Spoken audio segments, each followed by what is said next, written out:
국가 프로젝트에 빨려들 수밖에 없어요. 연구비 수주를 위한 과제 중심의 연구가 지향이 되고 있다. 저는 저희 단국대학교 사학과에 입학해가지고 본 대학에서 석사 박사를 다 마치고 1992년 동양연구원 연구원으로부터 시작해서 편찬원, 연구실장, 연구교수 등을 지내면서 주로 이제 동양학 분야에서 활동을 했고요. 그리고 이제 사학과에서 중국 근현대사 전공으로 지금 학생들을 가르치면서 현재는 이제 한중관계연구소 소장과 저희 대학의 동양학 연구원장을 맡고 있습니다. 그리고 외부적으로는 동양사학회, 그리고 중국 근현대사학회, 그리고 중국학회 등 이런 학회에서 주로 활동을 해왔습니다. 저희 동양연구원은 뭐 이렇게 알고 계시겠지만 1970년 지금 현재 명예 이사장으로 계시는 장충식 총장님께서 이제 발의를 해가지고 만든 연구기관으로 사실상 황무지와 같은 우리 이 대한민국의 동양학에 씨앗을 뿌렸습니다. 그 이후로 이 학술 저널, 학술 대회 등등을 통해서 동양학을 이끌어 왔고요. 그리고 2011년에는 동양연구원으로 교책연구원으로 전환이 됐습니다. 그래서 그 기간 동안 저희 연구원에서는 계속 확장 발전을 했는데 자체 연구를 하는 연구실, 그리고 사전 편찬을 하는 편찬실, 그리고 번역을 중심으로 하는 번역실, 이 3실과 그리고 산하연구기관으로는 동아시아 문화연구원, 그리고 동아시아 교류연구소, 그리고 역사문화연구소 등 3개의 또 산하연구소를 가지고 있습니다. 그리고 외부 프로젝트를 담당하는 연구과제팀과 행정을 지원하는 행정실, 이렇게 해서 약 30여 명의 연구 인력이 활동하고 있는 대표적인 동아시아 학술기관입니다. 저희 연구원의 사업은 크게 2가지로 구분할 수 있겠죠.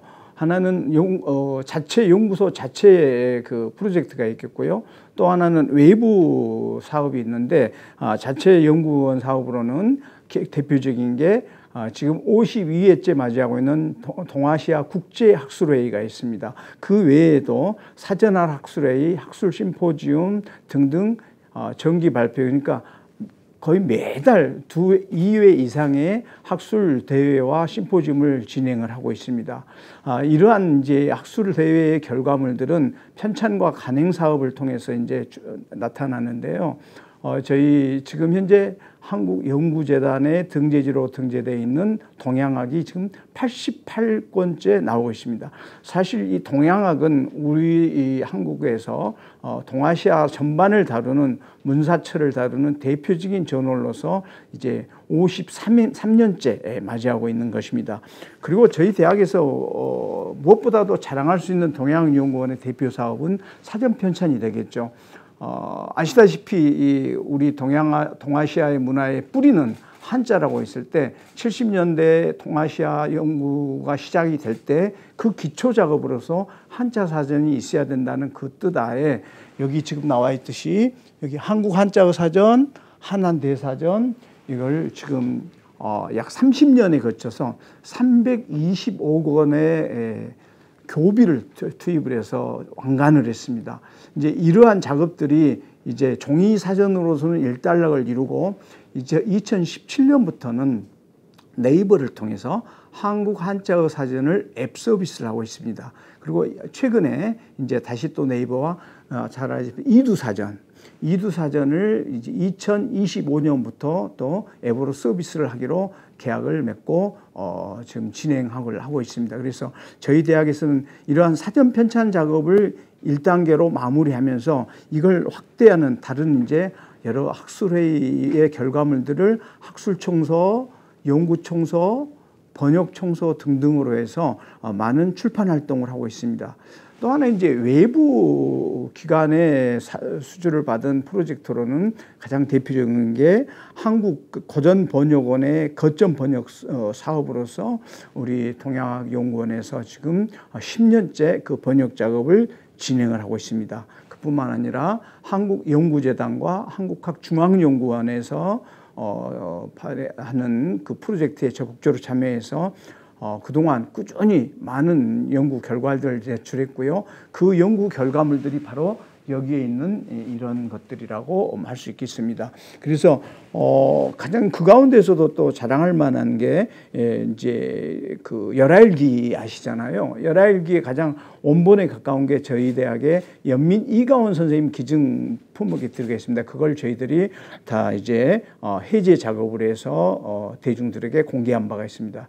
이처럼 저희 동양학연구원에 했던 프로젝트는 대체적으로 동아시아 학술의 활동의 기반이 되는 한자 사전 간행, 그리고 이 동양학의 현대화를 위한 한문 텍스트의 번역, 그리고 그 텍스트를 통한 심도 깊은 연구, 이렇게 3단계로 진행이 되고 있습니다. 앞으로 이제 저희 동양학은 이러한 이제 1, 2, 3단계의 연구 성과들을 기반으로 해서 동아시아의 외인을 확대해서 좀 글로벌한 동아시아학을 만드는 걸로 저희들이 지금 방향을 잡고 있습니다. 한국학은 한마디로 말씀드리면 우리 한국인의 언어, 역사, 사상, 문화 등 한국인의 거의 모든 것에 대한 연구를 한 학문이라고 할 수 있습니다. 그런데 이제까지 우리 한국에서의 한국학이라고 하면 인문학적 범주에 제한돼 가지고 과거의 전통, 그리고 우리 조상들의 삶만을 추적하고 연구하는 데 국한이 되어 있었습니다. 그런데 진정한 의미의 한국학이 되려면 오늘의 우리의 삶의 모습을 반추할 수 있는 과거를 연구할 뿐만 아니라 현재의 문제도 우리가 접근할 수 있을 때 진정한 의미의 한국학이라는 인문사회학의 통합학문이 될 수 있는 거죠. 그런데 학문이 너무 세분화되고 쪼개지다 보니까 이 현재에 대한 문제들은 사회학, 정치학, 경제학, 외교학 등에서 다루어지고, 그러다 보니까 인문학 따로, 사회학 따로. 그러니까 한국학이라는 게 인문학에서의 한국학은 전적으로 과거 지향적인 학문이 되어버렸고, 그리고 사회과학에서의 한문학은 그 어떤 면에서는 그 일회성 학문, 무책임한, 인문학에서는 기승전결이 명확하고 원인과 배경과 결과에 대한 책임 있는 글들이 나온다면, 사회과학에서는 문제를 진단하고 거기에 다양한 문제 해결에 접근만 하지 대답은 나오지가 않고 있거든요. 우리 동아시아학, 동양학에서 지향하고자 하는 바는 바로 이 인문학과 사회학, 사회과학을 통합할 수 있는, 과거로부터 현재 그리고 미래를 예측하고 준비할 수 있는 학문이 돼야 된다. 그런 의미에서 한국학은 이제 기존의 방식에서는 좀 더 벗어난 확대된 한국학으로 해야 된다. 그러려면 어떻게 되느냐? 지역학으로 나가야 되겠죠. 그게 바로 동아시아학이 되는 거죠. 사실 일반 대중들이 동양학 하면 먼저 떠오르는 게 한문을 떠오르겠죠. 그러면 한문은 이제 지금 우리 교육 시스템에서 이제는 배제되고 있는 언어가 돼버렸거든요. 그러나 분명한 사실은 우리의 역사와 문화와 과거를 공부하는데 한문은 절대적으로 필요한 것이고 중요한 것이죠.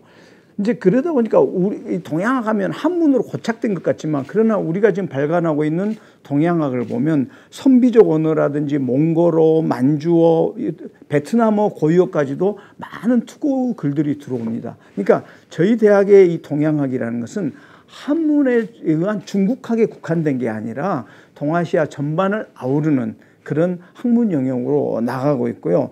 우리가 지향하고 있는 바도 바로 한국을 중심으로 하는 동양학이라고 했을 때, 바로 한국을 중심으로 놓고 주변의 국가와 민족들의 역사와 문화와 예술을 비교, 서로 관계를 추적함으로써 우리의 이 한국학을 좀 더 튼실하게 할 수 있다, 이렇게 보는 것이죠. 앞에서 방금 말씀드렸지만 한국학이라면 우리 자신의, 우리 스스로의 전통과 문화를 연구해서 우리 민족의 앞날을 개척하는 학문이라고 할 수 있습니다. 그런데 냉정하게 봤을 때 한반도라는 지정학적인 조건과 그리고 역사적인 배경하에서 중화 문화의 영향, 그리고 해양 문화의 영향 속에서 우리 한반도의 문화는 해양 문화와 대륙 문화를 어느 쪽이든지 다 수렴할 수 있는 조건이면서 동시에 또 하나 어느 쪽으로든지 쉽게 종속돼 버릴 수 있는 그런 조건을 가지고 있습니다.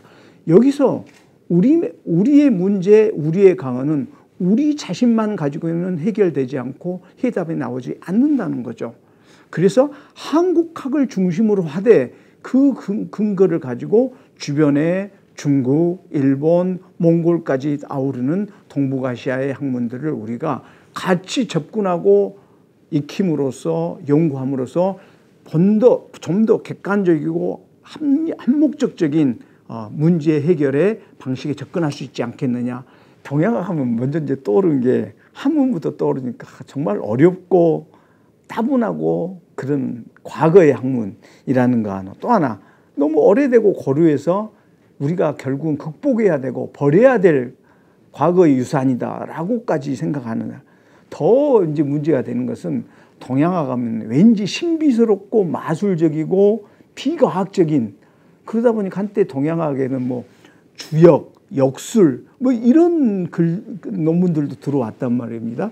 그런데 사실 이 동양학의 그 본질은 그게 아니고 한문이라는 한문 텍스트를 통해서 불교라든지 유교라든지 이런 동아시아의 사유 체계를 연구하고 분석하는 것들이거든요. 이제 그런 과정 속에서 우리 아시아의 문화의 정체성을 발견할 수 있는데, 사실 근대 이전에는 일방적으로 중국의 그 학문과 중국의 문자를 수용해서 그걸 적용하는 그런 수준이었겠죠. 그러나 근현대 시기의 동아시아학이라고 하는 것은 서양 학문의 유입을 기본 전제로 해야 되겠죠. 그런 측면에서 동아시아는 19세기, 20세기 전반까지는 사실 동아시아가 아시다시피 식민지를 거쳤고 제국주의가 됐고, 그런 과정에서 전후 시기 2차 세계대전이 끝나고 나서는 서구화에 급급했단 말입니다. 그러니까 20세기 전반기는 일본, 중국 모두 다 국민국가를 만들어서 근대로 가야 된다는 그 강박관념에, 지금 돌아가셨지만 민두 교수님은 이걸 시간과의 경쟁이라고 표현을 했어요. 빨리 서양을 뒤쫓아가야 된다. 그런 측면에서 일본이 앞섰던 게 사실이죠. 이제 그런 과정 속에서 중국이나 우리나라 같은 경우는 일본을 통해서 중역된, 한번 일본화된 서양을 우리는 걸 다시 재번역해서 수용하는 그런 중역된 서구화를 과정을 거쳤죠. 그러다 보니까 이 서양의 그 학문과 예술과 문화라는 것은 오리지널과는 너무 다른 성격의 걸 띌 수밖에 없었던 거죠. 그래서 70년대 동양학이 처음 우리 한국 학계에서 시작이 됐을 때, 우리 동양학이 70년대에 만들어졌잖아요. 그때는 우선 했던 게, 가장 필요한 게 뭐느냐, 바로 기초 작업으로서 한자 사전을 만들고 이 한문 텍스트를 번역하는 작업들이 가장 시급했던 것입니다. 그래서 70년대, 80년대, 90년대까지 거의 30년 동안은 이러한 한자 사전을 만들고 자료를 번역하고 모으는 기초 작업에 치중을 했다면, 80년대 이후 중반부터 이제 서양의 학문 방식이 직수입되게 됩니다. 그러면서 동아시아에 대한 우리 나름대로의 연구 방법론과 아젠다를 만들어내고 되고, 그러면서 지금 아시다시피 우리나라에 있는 몇몇 대학들에서 뭐 국학연구원, 동아시아학술원 뭐 이런 연구소들이 이제 그런 쪽에 방향을 넓히게 되는 거죠. 바로 그런 측면에서 우리 이 당국대학교에서는 바로 사전편찬이라는 기초 초석을 만들었던 것입니다. 그리고 나서 이때부터 이제 우리 한국에서의 동양학은 우리 나름대로 시각으로 일본을 보고 중국을 볼 수 있는 관점을 갖게 된 거죠. 왜 동아시아학이 중요하느냐? 중일 간의 관계, 한일 간의 관계, 한중 간의 관계, 삼각관계가, 유럽은 사실 그리스 로마 문화라는 기초 토석에 의해 헬레니즘과 헤블라이즘이라는 그 근간을 가지고 이루어졌다면, 동아시아는 한자 문화권이라는 텍스트, 그리고 불교와 유교라는 공통된 사유 체계를 가지고 있음에도 불구하고 끊임없이 반봉과 갈등과 충돌이 이루어졌단 말입니다. 근데 이러한 것들을 제3자적인 시각에서 볼 관점이 필요하다는 거죠. 그런 면에서 동아시아학은 더더욱 자국사의 한계를 뛰어넘을 수 있는 유의미한 학문이었고, 이게 90년대 이후 우리 학계에서 동아시아학이 이제 새로운 화두로 떠오르게 된 그런 계기가 됐던 거고, 그 우리 최선두에 우리 동양학이 유치해 있었던 것이죠. 한중일 간의 이 역사적인 구원이 장애가 되는 것은 사실이죠. 근데 그게 그 연구의 주체들인 지식인들이나 학자들 사이에 이론적 대립, 학술적 대립이라기보다는 사실 현실 정치에 영향을 받기 때문입니다. 왜냐하면 현실 정치에서 근현대사를 역사라는 건 그거잖아요. 그렇잖아요. 과거의 사실을 가운데 무엇을 기억하고 무엇을 망각할 것이냐. 이게 기억의 싸움이거든요. 권력을 잡으면 과거의 수많은 사실 가운데 자기에게 유리한 것을 기억하도록 하고 자기에게 불리한 것은 망각하도록 만드는 게 역사가 정치적으로 이용되는 측면인데, 바로 현실 정치에서 바로 그러한 집권 세력의 그 방향에 따라서 간접적인 영향을 피할 수가 없었던 거죠. 그러다 보니까 사실 동양학이 예를 들면 아까 한국과 같은 경우 우리를 중심으로 해서 주변의 국가들과 비교 관계를 하는 연구를 해야 된다고 했는데, 이 민족주의가 가도해 가지고 국수주의나 이런 방향으로 가면 전혀 엉뚱한 방향에 가는 거죠. 예를 들면 중국의 대국지향주의. 지금 중국이 이제 어느 정도 21세기에 들으면서 자신감이 드러나면서 다시 과거 100년 전에 그 대국지향주의로 나가려고 하는 그런 모습들. 그리고 일본 같은 경우에는 극우 집단의 그 과거 일본 제국주의의 시기의 그 영광을 다시 재현해 보겠다고 하는 그러다 보니까 이 전후 시기에 스스로 반성해야 될 이런 것들은 자학사관이라고 해가지고 비판하는 뉴라이트 계열의 이런 역사 인식들, 이런 인식들이 정치 권력과 상호 연계돼서 영향을 주기 때문에 진정한 의미에서 아카데믹한 동양학에 많은 장애물이 등장하게 되는 거죠. 현재 우리 인문학의 실정은 어떤가요? 동양학과 마찬가지예요. 국가 프로젝트에 빨려들 수밖에 없어요. 학교 당국에서 연구하고 국가에서도 요구하는 거예요. 그러다 보니까 오로지 연구비 수주를 위한 과제 중심의 연구가 지향이 되고 있다라고 하는 것이죠. 그러다 보니까 하나의 주제를 가지고 장기간 깊이 있게 천착하는 것은 현실적으로 어렵습니다. 또 하나의 문제는 이 동양학 연구에서 방금 나왔듯이 협중, 반일 이런 정서들이 학문활동에 직간접적으로 영향을 주는 거죠. 왜냐하면 정치적인 이슈에 따라 국민 정서가 조변석계를 해요. 예를 들자면 중국 같은 경우에는 사실 중국 특색의 사회주의라고 하지만 정치적으로는 중국 공산당이 통치하는 나라잖아요. 근데 그걸 각색을 해서 애국주의라고 나온단 말이에요. 근데 그 애국이라는 개념 속에는 모든 걸 다 빨아버려요. 중국 공산당의 일당 논리에 의해서. 일본 같은 경우에는 지금 자민당 정권 하에서의 그 모습들이 사실 우리로 말하면 극우적인 그 사고들 때문에 전후의 이 동아시아에서의 진정한 의미의 과거사 정리가 아직까지도 마무리가 안 되고 늘 반복되고 있잖아요. 근데 이 반복이라는 게 정권에 따라서 또 그 강도가 달라져요. 그러니까 연구자들은 그 풍파에 사실 중심을 잡기가 쉽지가 않은 거죠. 사실 70년대, 80년대 국가 프로젝트가 막 이렇게 막 쏟아지기 전에는 각 대학들이 자기 색깔이 있었어요.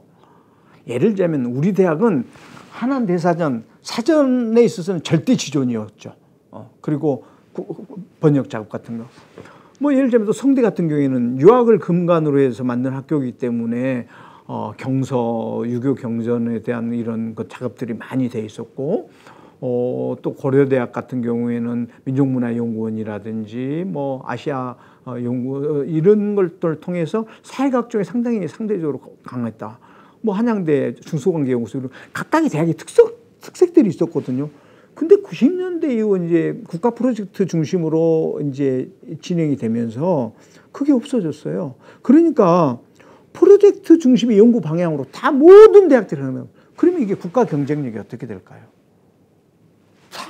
한 공장에서 금형틀에서 찍어내는 한 군밖에 아니잖아요. 인문학은 그렇게 되면 죽는 거죠.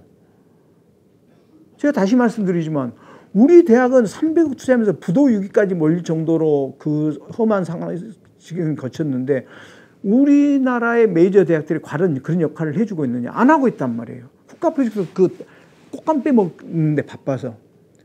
그런 면에서 우리 이 인문학 연구자들이 정말 왜 인문학의 존재와 가치 그리고 비전에 대해서 발상의 대전환을 해야 되지 않겠느냐. 그러니까 너무 그 눈앞에 급한 그 프로젝트에 연연하지 말고 정말 진정한 의미에서 인류 문화의 공존과 번영에 우리 인문학과 사회학이 뭘 해야 될 것인가에 대한 그런 고민. 국가 정책 당국에서도 이 인문학 너무 막 어쩔 수 없이 지원해야 되는 학문이 아니라 국가의 생존과 학문 발전에 위해서는 반드시 필요한 영역이라는 그런 인식을 가지고 좀 접근을 하고 지원책을 마련하면 좋겠다.